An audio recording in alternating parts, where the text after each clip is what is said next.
नमस्कार। आज हम फैमिली लॉ के एक बहुत ही महत्वपूर्ण विषय पर गहराई से चर्चा करेंगे। ये विषय है हिंदू उत्तराधिकार अधिनियम 1956 के तहत जब एक हिंदू पुरुष की मृत्यु हो जाती है तो उनकी संपत्ति का उत्तराधिकार कैसे तय होता है। हमारा ये पूरा विश्लेषण एलएलबी की परीक्षाओं में अक्सर पूछे जाने वाले एक बहुत ही आम सवाल पर आधारित होगा। सवाल है अंग्रेजी में explain with examples the general rules of succession in the case of a male Hindu, और हिंदी में हिंदू पुरुष के संबंध में उत्तराधिकार के सामान्य नियमों की व्याख्या कीजिए। तो चलिए इस सवाल का जवाब परत दर परत उदाहरणों के साथ समझते हैं। देखिए, इस पूरे विषय की जो नींव है वो हिंदू उत्तराधिकार अधिनियम 1956 की धारा 8 में रखी गई है। यही वो सेक्शन है जो एक पूरा कानूनी ढांचा तैयार करता है, जो हमें बताता है कि एक हिंदू पुरुष की संपत्ति उसकी मृत्यु के बाद किसे और कैसे मिलेगी। अच्छा, आगे बढ़ने से पहले एक शब्द को समझना बहुत जरूरी है, और वो शब्द है इंटेस्टेट, यानी निर्वसियत। इसका सीधा सा मतलब होता है कि किसी व्यक्ति की मृत्यु हो गई है लेकिन उसने अपनी कोई वैध वसीयत नहीं बनाई थी। ये समझना इसलिए जरूरी है क्योंकि ये जो सारे नियम हम पढ़ने जा रहे हैं ये सिर्फ और सिर्फ तभी लागू होते हैं जब कोई वसीयत ना हो। तो कानून ने संपत्ति के बंटवारे के लिए एक बहुत ही स्पष्ट 4 लेवल का सिस्टम बनाया है। इसे आप एक सीढ़ी की तरह समझ सकते हैं। सबसे ऊपर यानी पहला हक होता है क्लास 1 के उत्तराधिकारियों का। अगर उस क्लास में कोई भी मौजूद नहीं है तभी संपत्ति क्लास 2 के पास जाएगी। अगर क्लास 2 भी खाली है तो फिर एग्नेट्स यानी गोत्रज का नंबर आएगा, और अगर वो भी नहीं है तब जाकर आखिर में कॉग्नेट्स यानी बंधुओं को संपत्ति मिलेगी। मतलब जब तक ऊपर वाला लेवल भरा है संपत्ति नीचे नहीं जाएगी। तो चलिए शुरू करते हैं सबसे पहली और सबसे महत्वपूर्ण कैटेगरी से, जो हैं प्रथम वर्ग के उत्तराधिकारी। कानून की नज़र में ये वो लोग हैं जिनका संपत्ति पर पहला और सबसे मजबूत दावा होता है। तो आखिर इस क्लास आई में आता कौन कौन है? इसमें मृतक के सबसे करीबी रिश्तेदार शामिल हैं, जैसे कि बेटा, बेटी, विधवा और माँ। पर बात यहीं खत्म नहीं होती।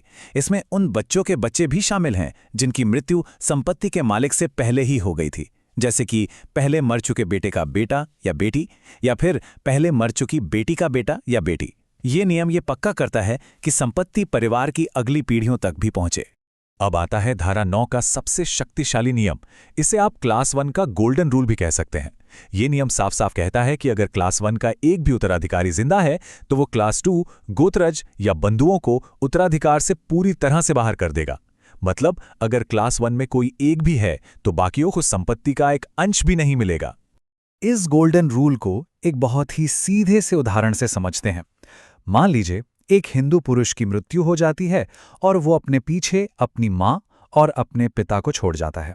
अब यहाँ कानून के हिसाब से माँ जो हैं वो क्लास 1 की उत्तराधिकारी हैं और पिता क्लास 2 के। तो नतीजा क्या होगा? क्योंकि क्लास 1 में एक उत्तराधिकारी यानी माँ मौजूद हैं, इसलिए पूरी की पूरी संपत्ति सिर्फ माँ को मिलेगी, और पिता जो क्लास 2 में है उन्हें कुछ भी नहीं मिलेगा। वो पूरी तरह से बाहर हो जाएंगे। ठीक है, तो अब ये सवाल उठता है कि अगर क्लास आई में एक से ज्यादा उत्तराधिकारी हों तो फिर संपत्ति उनके बीच बटेगी कैसे? इसका जवाब हमें मिलता है हिंदू उत्तराधिकार अधिनियम की धारा 10 में। ये धारा हमें बंटवारे के नियम बताती है। पहला केस देखते हैं। मान लीजिए कोई व्यक्ति अपने पीछे 2 विधवाओं को छोड़कर जाता है, तो कानून कहता है कि विधवा के लिए जो एक हिस्सा तय है वो सभी विधवाओं में बराबर बांटा जाएगा। तो इस केस में दोनों विधवाओं को संपत्ति का आधा आधा हिस्सा मिल जाएगा। अब एक और स्थिति देखिए। मृतक के 2 विधवाएं और एक बेटा है। यहां नियम यह है कि सभी विधवाएं मिलकर एक हिस्सा लेंगी और वो एक हिस्सा एक बेटे के हिस्से के बराबर होगा। तो संपत्ति को पहले 2 बराबर हिस्सों में बांटा जाएगा। आधा हिस्सा सीधा बेटे को चला जाएगा और जो बचा हुआ आधा हिस्सा है वो दोनों विधवाओं में बराबर बंट जाएगा, यानी हर विधवा को मिलेगा 1/4। ये अधिनियम एक बहुत ही महत्वपूर्ण सिद्धांत स्थापित करता है, और वो है लैंगिक समानता का। अगर किसी व्यक्ति के मान लीजिए 4 बेटे और 3 बेटियां हैं तो संपत्ति इन 7 बच्चों में बिल्कुल बराबर बराबर बांटी जाएगी। हर बेटे और हर बेटी को एक बराबर हिस्सा मिलेगा। इस केस में हर किसी को कुल संपत्ति का 1/7वां हिस्सा मिलेगा। चलिए अब इन सभी नियमों को एक साथ एक थोड़े मुश्किल केस में लगाकर देखते हैं। एक व्यक्ति की मृत्यु होती है और उसके परिवार में एक माँ, 2 विधवाएं, 3 बेटे और 3 बेटियां हैं। तो बंटवारा कैसे होगा? बहुत आसान है। नियम के हिसाब से चलिए। माँ को एक हिस्सा, दोनों विधवाओं को मिलाकर एक हिस्सा, हर बेटे को एक एक हिस्सा यानी 3 हिस्से और हर बेटी को एक एक हिस्सा यानी 3 हिस्से।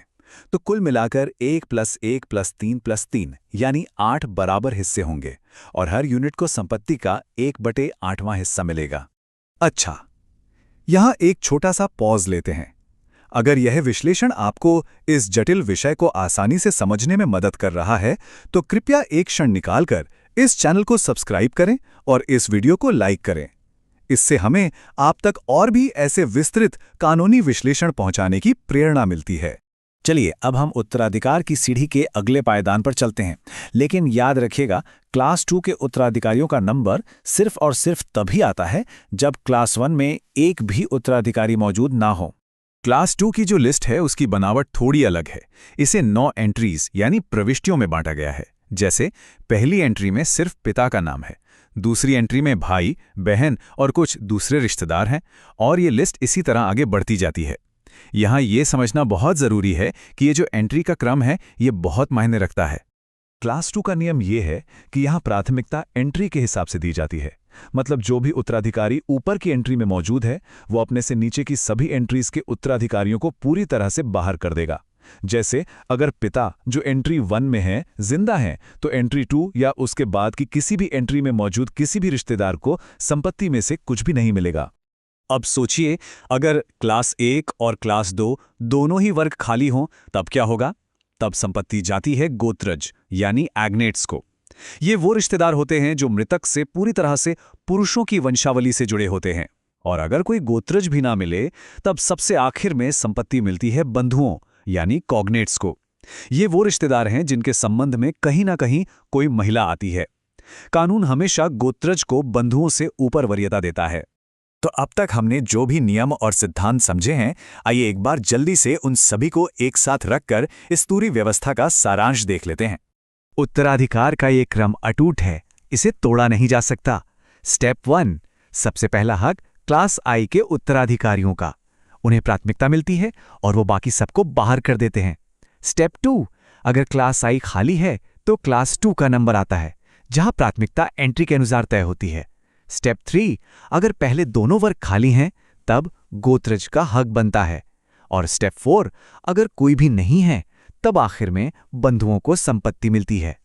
तो अंत में हम ये कह सकते हैं कि हिंदू उत्तराधिकार अधिनियम 1956 एक बहुत ही स्पष्ट, तार्किक और व्यवस्थित कानूनी ढांचा प्रदान करता है।